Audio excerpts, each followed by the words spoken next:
పొరబాటున చేజారిన తరుణం తిరిగొస్తుందా? ప్రతి పూటొక పుటలా తన పాఠం వివరిస్తుందా? మన కోసమే తనలో తను రగిలే రవి తపనంతా కనుమూసిన తరువాతనే పెను చీకటి చెబుతుందా? కడతేరని పయనాలెన్ని, పడదోసిన ప్రణయాలెన్ని అని తిరగే ఛాయా చరిత పుటలు, వెను చూడక ఉరికే కథలు, తమ ముందు తరాలకు స్మృతుల చితులు అందించాలా ప్రేమికులు.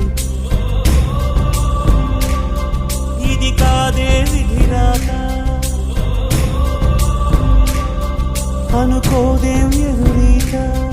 10 నెలలు తనలో నిన్ను మోసిన అమ్మైనా అప్పుడో ఇప్పుడో కననే కలను అంటుందా?